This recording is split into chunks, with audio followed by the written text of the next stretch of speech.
ಶಿವಮೊಗ್ಗದ ಗಾಜನೂರಿನ ತುಂಗಾ ಜಲಾಶಯಕ್ಕೆ ಹೆಚ್ಚಿನ ಪ್ರಮಾಣದ ನೀರು ಹರಿವು ಬರ್ತಾ ಇದೆ. ಇಂದು 71,484 ಕ್ಯೂಸೆಕ್ ಒಳಹರಿವು ದಾಖಲಾಗಿದ್ದು ಅಷ್ಟೇ ಪ್ರಮಾಣದ ನೀರನ್ನ ಈಗ ಹೊರಕ್ಕೆ ಬಿಡುವಂತಹ ಕೆಲಸವೂ ಕೂಡ ಆಗಿದೆ.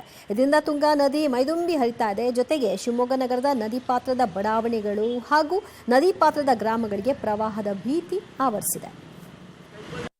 ಮಲೆನಾಡಿನ ಭಾಗದಲ್ಲಿ ಧಾರಾಕಾರವಾಗಿ ಮಳೆ ಸುರಿಯುತ್ತಿದೆ. ಧಾರಾಕಾರವಾಗಿ ಮಳೆ ಸುರಿಯುತ್ತಿರುವ ಹಿನ್ನೆಲೆಯಲ್ಲಿ ಶಿವಮೊಗ್ಗ ಜಿಲ್ಲೆಯಲ್ಲೂ ಕೂಡ ಸಾಕಷ್ಟು ಮಳೆ ಸುರಿತಾ ಇದೆ. ಕಳೆದ 2-3 ದಿನಗಳಿಂದ ಧಾರಾಕಾರವಾಗಿ ಮಳೆ ಸುರಿತಾ ಇದೆ. ಅದು ಅಲ್ಲದೆ ತುಂಗಾ ಜಲಾನಯನ ಪ್ರದೇಶದಲ್ಲೂ ಕೂಡ ಸಾಕಷ್ಟು ಮಳೆ ಆಗ್ತಾ ಇದೆ. ಹೀಗಾಗಿ ತುಂಗಾ ಜಲಾಶಯಕ್ಕೆ ಒಳ ಹರಿವು ಪ್ರಮಾಣ ಹೆಚ್ಚಿನ ಪ್ರಮಾಣದಲ್ಲಿ ನೀರು ಹರಿದು ಬರ್ತಾ ಇದೆ. ಅಂದರೆ ತುಂಗಾ ಜಲಾಶಯಕ್ಕೆ ಇಂದು 71,000 ಕ್ಯೂಸೆಕ್ ನೀರು ಒಳ ಹರಿವಿದೆ. ಅಷ್ಟೇ ಪ್ರಮಾಣದ ನೀರನ್ನು ಜಲಾಶಯದಿಂದ ಹೊರಬಿಡಲಾಗ್ತಾ ಇದೆ. 71,000 ಕ್ಯೂಸೆಕ್ ನೀರು ಜಲಾಶಯದಿಂದ ಹೊರಗೆ ಹೋಗ್ತಾ ಇದೆ. ನೀವು ನೋಡ್ಬೋದಾಗಿದೆ, ನಾವು ಇವತ್ತು ತುಂಗಾ ನದಿ ತೀರದಲ್ಲಿದ್ದೀವಿ, ತುಂಗಾ ನದಿಯ ದಡದಲ್ಲಿದ್ದೀವಿ. ಯಾವ ರೀತಿ ತುಂಗಾ ನದಿ ರಭಸವಾಗಿ ಹರಿತಾ ಇದೆ ಅಂತ ನೋಡ್ಬೋದಾಗಿದೆ.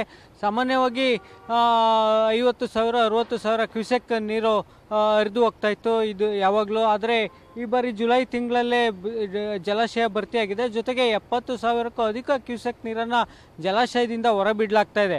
ಇನ್ನೂ ಹೆಚ್ಚಿನ ಪ್ರಮಾಣದಲ್ಲಿ ಮಳೆ ಆಯಿತು ಅಂದರೆ, ಇನ್ನೂ 2-3 ದಿನ ಇದೇ ರೀತಿ ಮಳೆ ಮುಂದುವರೆದ್ರೆ ಜಲಾಶಯದ ಒಳ ಹರಿವು ಕೂಡ ಹೆಚ್ಚಾಗ್ತದೆ. ಒಳ ಹರಿವು ಹೆಚ್ಚಾದರೆ ಅಷ್ಟೇ